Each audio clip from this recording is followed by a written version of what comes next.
სოფის 5 შემთხვევა 8 თვეში წელს ბოლო ფაქტი მარტვილის მუნიციპალიტეტში დაფიქსირდა.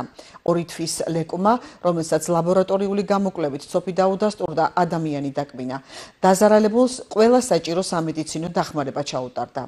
სურსათის ეროვნული სააგენტო მოუწოდებს მოსახლეობას შინაურ ცხოველებს დროულად ჩაუტარონ ვაქცინაცია, რათა თავიდან აიცილონ სოფით დაავადება და არ შეუქმნან საფრთხე ადამიანების სიცოცხლეს. არ შეუქმნან საფრთხე ადამიანების სიცოცხლეს. სოფი არის საშიში ვირუსული დაავადება, რომელიც გადაეცემა ადამიანს ცხოველიდან. ეს გადაცემის გზები სხვადასხვა, ერთი არის დაკაცვრა, დადორბლა. ამდენად მოსახლეობა უნდა იყოს ყურადღებით, უნდა ყავდეს ვაქცინირებული თავისი შინაური ცხოველი. ვაქცინაცია ხორციელდება 3 თვის ასაკიდან.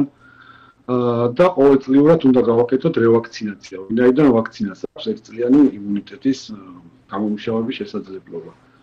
ვაქცინაციას ჩვენი სამსახური სურსათის ეროვნული სააგენტო ატარებს, ეს არის უფასო ვაქცინაცია.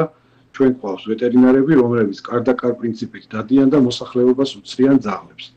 თუმცა შეუძლია მოსახლეობას ასევე ჩვენს ოფისებში მოიყვანოს თავისი მეგობარი ოთხფეხა და იქაც მოხდება მისი უფასო ვაქცინაცია.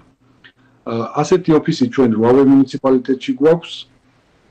მისამართები და ტელეფონის ნომრები არის ჩვენს საიტზე, სურსათის ეროვნული სააგენტოს ვებგვერდზე და შეუძლიათ რომ გამოიყენონ ეს შესაძლებლობა და აცრან თავისი კუთვნილი ცხოველები.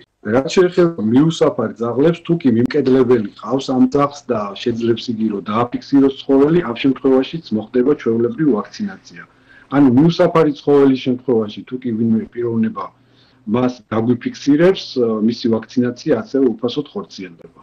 ცხოველთა ჯანმრთელობის და მათ შორის ადამიანის ჯანმრთელობის დაცვის მიზნით სურსათის ეროვნული სააგენტო მილიონობით მანიპულაციას ახორციელებს ზოონოზურ დაავადებებთან მიმართებაში.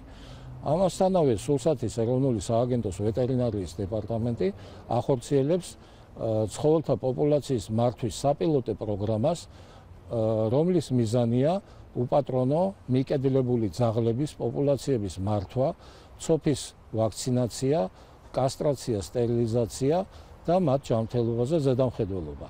ეს პირდაპირ კავშირია როგორც ცხოველის ჯანმრთელობისთვის, ასევე ადამიანის ჯანმრთელობაზე.